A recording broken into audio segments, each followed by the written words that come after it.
teman-teman. Halo guys. Kembali lagi dengan saya Erik. Dan saya Indi. Selamat datang di podcast kami. Jadi hari ini kami akan membahas satu topik yang menarik dan sangat penting buat teman-teman yang belajar dalam bidang ilmu pendidikan. Nah, topiknya ini yaitu aspek-aspek perkembangan anak. Nah, kenapa kita harus mempelajari aspek-aspek perkembangan anak ini? Karena kita akan bekerja di lingkungan bersama anak-anak. Apalagi dalam ilmu pendidikan pastinya kita mendidik anak-anak. Jadi langsung saja, yang pertama, ruang lingkup perkembangan anak. Oke, jadi di sini saya ingin bertanya tentang ruang lingkup perkembangan anak. Sebenarnya apa sih yang dimaksud dengan perkembangan anak tersebut? Nah, perkembangan anak itu adalah proses perubahan yang terjadi pada seorang anak seiring bertambahnya usia. Ada 3 aspek utama dalam perkembangan anak. Apa aja tuh Erik kalau boleh tahu? Nah, yang pertama ada perkembangan motorik dan persepsi. Kedua ada perkembangan kognitif, dan yang ketiga ada perkembangan pribadi serta sosial. Oke, kalau motorik itu maksudnya apa sih Erik? Nah, kalau perkembangan motorik itu berkaitan dengan gerakan tubuh. Misalnya anak belajar merangkak atau berjalan dan memegang benda. Oke, itu kan motoriknya. Kalau Ya. kognitif itu apa? Nah, kalau kognitif itu tentang cara anak berpikir atau memahami sesuatu atau mulai bisa memecahkan suatu masalah. Oh, oke. Terus yang terakhir itu tadi Erik kan bilang perkembangan pribadi dan sosial. Kalau boleh tahu itu perkembangan pribadi dan sosial itu yang bagaimana? Perkembangan pribadi dan sosial ini berkaitan dengan cara dia berinteraksi dan berkomunikasi dengan orang lain. Oke Erik, jadi aku sih itu dari dulu tuh pernah dengar kalau perkembangan motorik itu punya prinsip tertentu. Benar gak sih? Yap, benar sekali. Ya, yang menjadi prinsip utama dalam perkembangan motorik itu ada 2. Maksudnya gimana nih? Nah, yang pertama ada perkembangan yang terjadi dari kepala ke kaki. Itu artinya anak bisa mengontrol kepala dulu, baru badan atau kaki. Nah, terus yang kedua ada prinsip dari tengah keluar.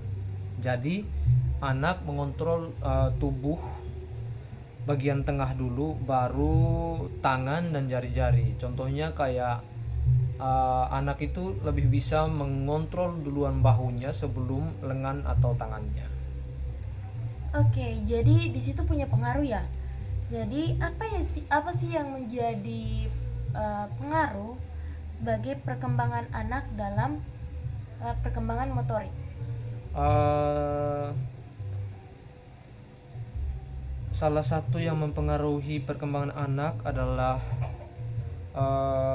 dalam perkembangan motorik, yaitu ada otak dan sistem saraf. Oke. Jadi mengerti. Jadi dia itu punya 2 prinsip tadi ya. Yang pertama itu dari kepala ke kaki, baru dari dalam, tengah, keluar. Yap. Tapi yang mempengaruhi itu semua itu yang itu sistem otak dari otak. Yap. Dan sistem saraf. Oke. Nah, motorik dan persepsi. Oke, yang ketiga itu tentang motorik dan persepsi.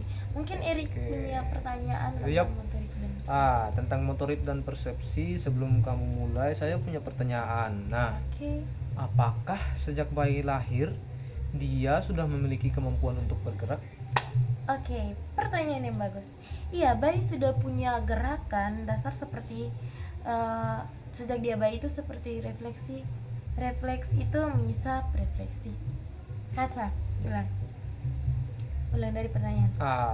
Nah, sebelum kamu mulai, saya punya pertanyaan. Nah, apakah bayi yang baru lahir sudah memiliki kemampuan untuk gerak atau bergerak? Itu betul sekali. Iya, sejak bayi lahir, bayi itu sudah punya gerakan dasar seperti menyisap, menangis, dan menggenggam. Berarti menangis juga termasuk bentuk komunikasi ya? Iya, betul sekali. Lewat menangis, bayi memberitahu kalau dia itu lapar, kalau misalnya tidak rasa tidak ada kenyamanan begitu. Jadi lewat menangis dia bisa kasih tahu ke orang tuanya itu, walaupun dia tidak secara langsung, kan dia secara tidak langsung itu ngobrol dengan orang tuanya. Jadi lewat menangis dia bisa kasih tahu ke orang tuanya bahwa dia itu misalnya lapar, haus, ataupun rasa kurang nyaman begitu. Iya. Nah, itu kan perilakunya. Tapi sekarang saya mau bertanya, kalau persepsi itu apa sih? Kalau persepsi itu proses anak bisa memahami lingkungan sekitarnya. Bagaimana cara dia memahami lingkungan sekitarnya, baik dalam lingkungan keluarga, masyarakat, maupun sekolah. Jadi itu yang disebut dengan perkembangan persepsi. Gitu. Nah, eh kan ada bagian implikasi dalam pembelajaran juga nih. Nah, lalu apa hubungan perkembangan anak dengan pembelajaran di sekolah? Hubungannya itu besar banget. Kenapa harus begitu? Guru itu harus bisa menyesuaikan pembelajaran dengan tahap perkembangan anak.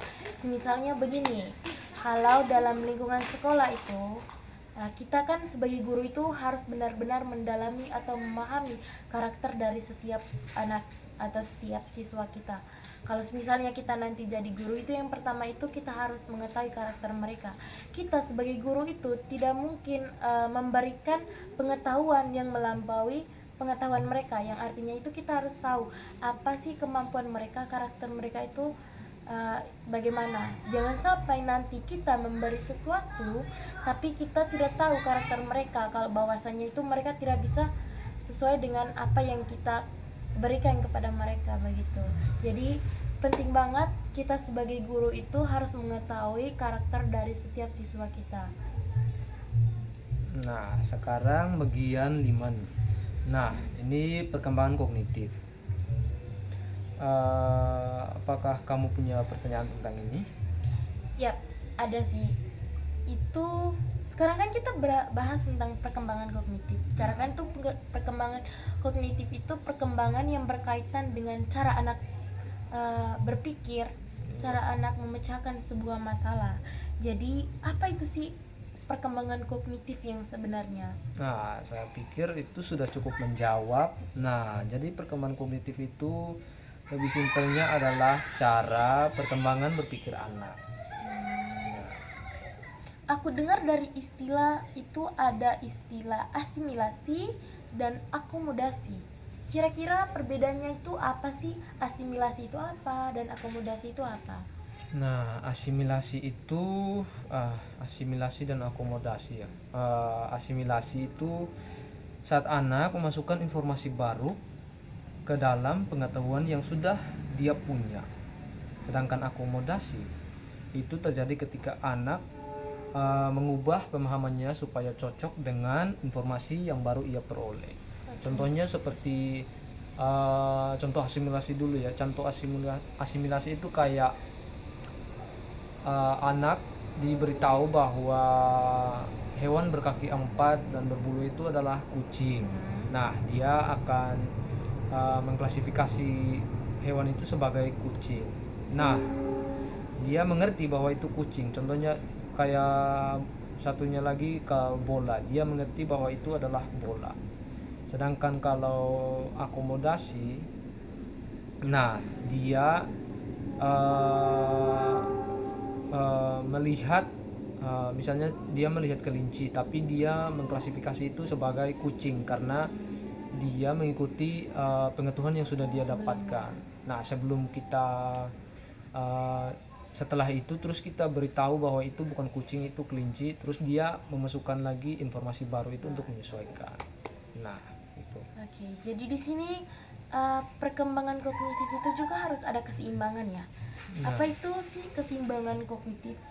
Nah, keseimbangan Kognitif itu berarti keseimbangan atau equilibrium. Adalah kondisi saat pemahaman anak terasa cocok dan seimbang. Apa yang terjadi kalau misalnya nih, Rik, eh, perkembangan kognitif itu tidak seimbang? Itu biasanya disebut disequilibrium. Nah, biasanya terjadi saat anak menemukan hal baru yang berbeda dari pemahamannya. Contohnya itu seperti apa? Nah, contohnya tadi itu misalnya anak mengira semua hewan berkaki empat itu adalah kucing. Lalu ia melihat sapi, dia mengatakan itu adalah kucing. Dari situ dia mulai belajar untuk membedakan. Oke. Jadi kita masuk ke bagian 7 nih, tahap-tahap perkembangan kognitif. Mungkin di sini Erik ada pertanyaan tentang Iya. Apa sih perkembangan kognitif dan apa sih tahapan dalam perkembangan kognitif? Tadi itu kan perkembangan kognitif sudah dijelaskan ya, setidaknya kita tidak jelaskan lagi. Tadi itu sudah kita pahami kalau itu berkaitan dengan cara anak berpikir atau pola pikir seorang anak. Begitu. Jadi di sini saya akan membahas tentang tahap dari perkembangan kognitif itu sendiri. Ada yang pertama itu tahap sensori motor, proporsional konkret, dan operasional formal gitu. Jadi ada 4 tahap. Nah, kan semakin besar anak, apakah cara berpikirnya juga berubah? Iya, secara kan itu perkembangan kognitif itu kan perkembangan anak itu bisa memahami sesuatu, bisa memecahkan masalah, dari cara anak bisa mengubah pola pikirnya begitu.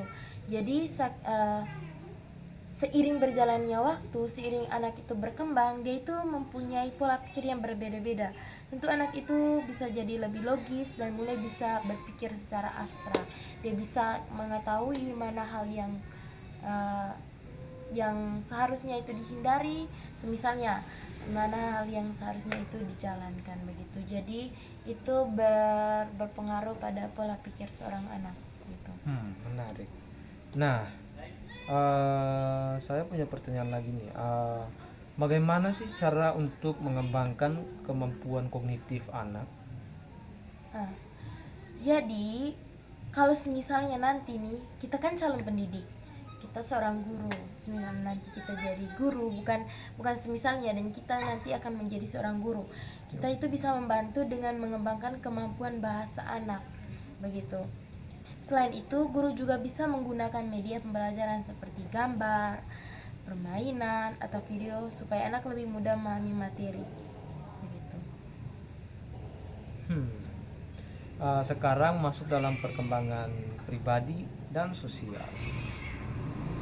Nah, perkembangan pribadi dan sosial ini berkaitan dengan bagaimana anak mengenal dirinya sendiri dan berhubungan dengan orang lain. Contohnya, misalnya anak belajar berbagi informasi, bekerja sama, dan menghormati orang lain. Sekarang itu yang terakhir tentang perkembangan moral. Kalau perkembangan moral itu bagaimana sih? Itu yang berkaitan dengan apa? Nah, perkembangan moral ini awalnya anak berbuat baik karena takut dihukum. Nah, lalu setelah itu anak mulai mengikuti aturan dan akhirnya sadar sendiri tentang mana yang benar dan mana yang salah. Oke. Semuanya sudah dijelaskan ya teman-teman, mulai dari perkembangan motorik, persepsi, dan yang terakhir itu tentang perkembangan sosial yang berkaitan dengan moral. Jadi di sini bisa disimpulkan kalau perkembangan anak itu mencakup yang 3 tadi, itu motorik, kognitif, serta pribadi dan sosial. Dan semua aspek itu tentunya harus saling berhubungan ya teman-teman, dalam kehidupan ataupun dalam proses pembelajaran. Jadi di sini juga perlu diketahui, kita nanti itu menjadi seorang guru, yang pertama itu kita harus mengetahui karakter dari setiap siswa kita masing-masing gitu. Ya, supaya pembelajaran lebih efektif dan sesuai dengan kebutuhan anak. So, teman-teman, sekian podcast dari kami pada hari ini. Semoga bermanfaat. Terima kasih. Bye bye.